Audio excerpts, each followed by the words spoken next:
నేపాల్లో జన్-జెడ్ ఉద్యమాన్ని మనం చూసాం.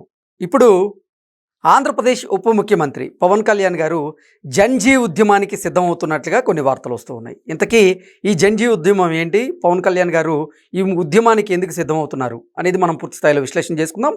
ప్రస్తుతం మనతో పట్టినారు ప్రముఖ రాజకీయ విశ్లేషకులు, ప్రముఖ సీనియర్ జర్నలిస్ట్ సిఎస్ రావు గారు. వారితో మాట్లాడదాం. సార్ నమస్తే. సార్ నమస్తే. ఆంధ్రప్రదేశ్ ఉప ముఖ్యమంత్రి, జనసేన పార్టీ అధినేత పవన్ కళ్యాణ్ గారు జన్-జీ ఉద్యమానికి సిద్ధమవుతున్నట్లుగా కొన్ని వార్తలు వస్తున్నాయి. దీని మీద మీ విశ్లేషణ ఏంటి సార్? ఈ మధ్య కాలంలో జన్-జీ అనేది మనకి తరచూ వినిపిస్తుంది. కేటీఆర్ గారి నోటి నుంచి వినపడుతుంది, రీసెంట్ గా లోకేష్ గారి నోటి నుంచి వినపడుతుంది, ఇప్పుడు మళ్ళీ పవన్ కళ్యాణ్ గారి నోటి నుంచి వినపడుతుంది. ఆయనేమో జన్-జీ అనే దాన్నేమో పార్టీ బలోపేతం కోసం, పార్టీని కొత్త తరం తీసుకురావడానికి, నాయకులు తయారు చేయడానికి జన్-జీ అని అన్నారు. ఎవరు? లోకేష్ గారు. జన్-జీ ఉద్యమం అనేదేమో పెద్ద ఎత్తున రావాలి, ఈ ప్రభుత్వాలు మారాలి అనేదేమో కేటీఆర్ గారు అంటున్నారు. ప్రభుత్వానికి వ్యతిరేకంగా జన్-జీ ఉద్యమం రావాలని ఈయన కోరుకుంటున్నారు. కానీ పవన్ కళ్యాణ్ గారు కోరుకుంటుంది ఏంటి అని అంటే, అవినీతికి వ్యతిరేకంగా పోరాటాలు రావాలి, ఉద్యమాలు రావాలి అనేటువంటి యాంగిల్లో ఆయన ఒక ఇండికేషన్ ఇస్తున్నారు. ఓకే. ఆ మాట అనగానే నాకు వెంటనే గుర్తొస్తుంది ఎవరంటే అన్నా హజారే గారు. 2014 ఎన్నికలకు ముందు అన్నా హజారే గారు అవినీతి వ్యతిరేక ఉద్యమాన్ని ఢిల్లీ కేంద్రంగా చేపట్టారు. అప్పుడు దేశవ్యాప్తంగా యువత ర్యాలీ అయింది ఆయనతోటి. అప్పుడు 2014 వరకు UPA 2 ఉంది. అంతకుముందు UPA 1, UPA 2 వరుసగా 10 ఏళ్ల పాటు కాంగ్రెస్ పార్టీ ఆధ్వర్యంలో ఉన్నటువంటి సంకీర్ణ ప్రభుత్వం ఉంది. ఆ సంకీర్ణ ప్రభుత్వంలో 2G స్కాము, బొగ్గు స్కాము, కామన్వెల్త్ స్కాము, ఇలా అనేక స్కాములు బయటకు వచ్చినాయి. దాంతో అన్నా హజారే గారు లాంటి వాళ్ళు బయటకు వచ్చారు. బయటకు వచ్చి అవినీతి వ్యతిరేక ఉద్యమం చేసినప్పుడు బాగా వాళ్ళకి సపోర్ట్ వచ్చింది. దాంట్లో నుంచి పుట్టుకొచ్చినటువంటి లీడరే కేజ్రీవాల్. కేజ్రీవాల్ ఇలా ముఖ్యమంత్రి 3 సార్లు అయ్యాడు ఢిల్లీకి. సో అక్కడి నుంచి వచ్చినాడే. కాదు, ఇప్పుడు ప్రభుత్వంలో ఉన్నటువంటి పవన్ కళ్యాణ్ గారు డిప్యూటీ సీఎం గా ఉన్నారు ప్రజెంట్. ఆయనే అవినీతి గురించి మాట్లాడుతున్నారు. అవినీతి పెరిగిపోతుంది, సో ఈ అవినీతికి వ్యతిరేకంగా మనం చర్యలు తీసుకోవాలి, అవినీతి రహిత పాలన అందించాలి అనేటువంటి ఒక ఆలోచన ఆయన చేస్తున్నాడు. సరిగ్గా ఈ మాట నేను వినగానే, ఆయన అన్న మాట సరైనటువంటి వ్యక్తి సరైనటువంటి సమయంలో సరైనటువంటి నిర్ణయం తీసుకున్నాడు అని అనిపిస్తుంది నాకైతే. ఓ సీనియర్ జర్నలిస్ట్ గా 28 ఇయర్స్ నుంచి నేను చూస్తున్నా సచివాలయంలో ఉద్యోగులకు సంబంధించినటువంటి యాక్టివిటీస్ ఎలా ఉంటాయి, ప్రభుత్వ ఆఫీసులో ఎవరైనా వస్తే వాళ్ళు ఏ విధంగా వ్యవహరిస్తారు, ఏ విధంగా లంచాలు వసూలు చేస్తారు, అలాగే పొలిటికల్ కరప్షన్ ఎలా ఉంది, ఇవన్నీ నేను చాలా వరకు చూశాను. దీనికి ఎవరో ఒకరు ఉండాలి, ఒక ఇది లీడ్ తీసుకొని దీనికి వ్యతిరేకమైన ఉద్యమం చేసేవాళ్ళు ఎవరో ఒకరు ఉండాలి అని చెప్పి అనుకుంటుండేవాడిని. ఇప్పుడు పవన్ కళ్యాణ్ గారి నోటి నుంచి అవినీతి రహిత పాలన అనేటువంటిది వచ్చింది.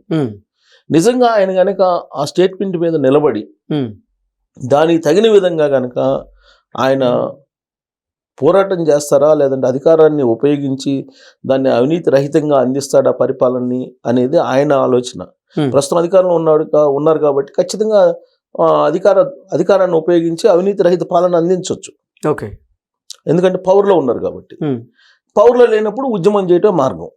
ఇప్పుడు అధికారంలో ఉన్నారు కాబట్టి అధికారంలో ఉన్నటువంటి పవన్ కళ్యాణ్ గారి అవినీతి రహిత పాలన అందించాలి అని చెప్పి ఆయన అన్నారు అని అంటే, దానికి సంబంధించిన కార్యాచరణ ప్రణాళికను ఆయనే తయారు చేయాలి. ఆయనే తయారు చేసి ఆయన గనక నడుం బిగిస్తే చిరస్థాయిగా ఆయన పేరు నిలబడిపోతుంది. ఎందుకంటే అవినీతి వ్యతిరేకంగా ఎవరు పోరాడినా వాళ్ళని ప్రజలు గుర్తుపెట్టుకుంటారు. 1-2 కాదు, చిరస్థాయిగా గుర్తుపెట్టుకుంటారు. ఇవాళ అన్నా హజారే సక్సెస్ కాలా, అయినా కానీ మనం ఎందుకు మాట్లాడుకుంటున్నాం? చేశారు కాబట్టి, ప్రయత్నం చేశారు. అలాగే లోక్సత్తా, జయప్రకాష్ నారాయణ గారు ఎప్పుడైతే లోక్సత్తా స్వచ్ఛంద సంస్థగా పెట్టి పోరాడారో, అప్పుడు రిజిస్ట్రేషన్ ఆఫీసులు, రెవెన్యూ కార్యాలయాలు ఒక రకమైనటువంటి భయాందోళనకు గురైనాయి. ఉద్యోగులు ఎవరైతే అవినీతి పాల్పడతారో వాళ్ళు. అది గుర్తుంది. కానీ లోక్సత్తా రాజకీయ పార్టీగా మారిన తర్వాత ఆ యాక్టివిటీ ఆగిపోయింది. కానీ అందరికి గుర్తుంది, లోక్సత్తా అసలు పునాది ఏంటంటే అవినీతి వ్యతిరేకం. కానీ అది సరే, ఆ తర్వాత జరిగిన పరిణామాల్లో ఆయన రాజకీయ పార్టీ పెట్టడం, ఆయన రాజకీయాల్లోకి వెళ్ళడం, ఫెయిల్ అవటం, ఇవన్నీ ఓకే. ఎవరు చేసిన అవినీతికి వ్యతిరేకంగా ప్రజల్లో చిరస్థాయిగా నిలబడిపోతారు. అందుట్లో పవన్ కళ్యాణ్ గారు లాంటి వాళ్ళు కనుక దీన్ని లీడ్ చేసుకుంటే, అసలు ఆయనకు ఉన్నటువంటి క్రేజ్కి ఆ ఒక్కటి చేస్తే చాలు. ఆయన ప్రజాసేవ చేసే టైంకి వచ్చాను నేను అని చెప్పి చెబుతుంటారు కదా, నిజమైనటువంటి ప్రజాసేవ అదే.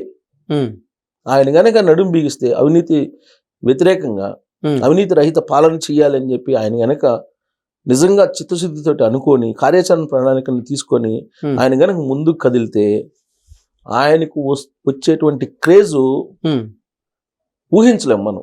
అంత క్రేజ్ వస్తుంది. ఎందుకంటే అసలే సెలబ్రిటీ, ఆయన ఫాలోయింగ్ ఎక్కువ ఉంటుంది, యూత్ ఫాలోయింగ్ ఎక్కువ ఉంటుంది. పైగా ఆయన ఒక పిలుపునిస్తే కొన్ని వేల మంది, లక్షల మంది యూత్ బయటకు వస్తారు. ఇవాళ తిరగబడాల్సిన వాళ్ళు ఎవరు? యూత్. జంజీ అంటే అదే కొత్త తరం తిరగబడాలి. సమాజంలో జరుగుతున్నటువంటి రుగ్మతల మీద పోరాడాలి. సమాజంలో పెచ్చురుతున్నటువంటి అవినీతి మీద తిరగబడాలి. కానీ ఇవాళ యువత ఆ పరిస్థితులు లేదు.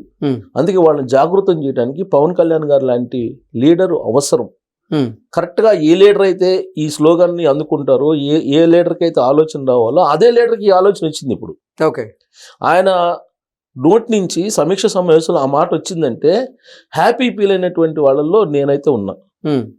నిజంగా ఆయన గనక అవినీతి రహిత పాలన కోసం చిత్తశుద్ధిగా పనిచేస్తే, పూర్తిగా కాకపోయినా అట్లీస్ట్ చాలా వరకు మార్పు వస్తుంది. ఎందుకంటే ఆంధ్రప్రదేశ్లో ఇవాళ అవినీతి ఏ స్థాయిలో ఉందో అందరికీ తెలుసు. ఏ రెవెన్యూ ఆఫీస్కి వెళ్ళి కదిలిచ్చినా కానీ వాళ్ళు ఎంత అడుగుతున్నారో తెలుసు. చిన్న పనికి కూడా ఎంత అడుగుతున్నారో తెలుసు. కరప్షన్ ఎలా పెరిగిపోయిందో తెలుసు. ఒక ఉద్యోగులు చేసే కరప్షనే కాదు, ఈవెన్ పొలిటీషియన్స్ చేసే కరప్షన్ కూడా ఉంది. అనేక రకాల రూపంలో ఉంది కరప్షన్.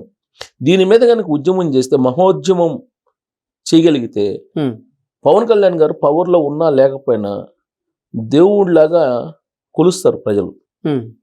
సో ఆయన గురుతర బాధ్యత ఏంటంటే, ఆయన ఏదైతే అన్నారో అవినీతి రహిత పాలన, అది అందించడానికి ఆయన నిజంగా ముందుకు రావాలి. అన్నా హజారే లాగా ఆయన ఏమన్నారంటే, పంచాయతీరాజ్ రూరల్ డెవలప్మెంట్లో 10,000 మందికి పైగా నేను పదోన్నతులు కల్పించాను, అవినీతి రహితంగా మీరు అందరూ పని చేయండి అని చెప్పి అన్నారు. చెప్తే వినరు. చంద్రబాబు నాయుడు గారు కూడా అదే చెప్తారు, ఎప్పటి నుంచో చెబుతున్నారు, 50 సంవత్సరాల నుంచి చెబుతున్నారు, అవినీతి రహిత పాలన అందిస్తాం, అవినీతి రహిత పాలన అందించాలి అని. వర్కౌట్ కాల. ఈవెన్ జగన్మోహన్ రెడ్డి గారు కూడా చెప్పారు. ప్రతి వాళ్ళు చెప్తారు, కానీ చేసేవాళ్ళు తక్కువ.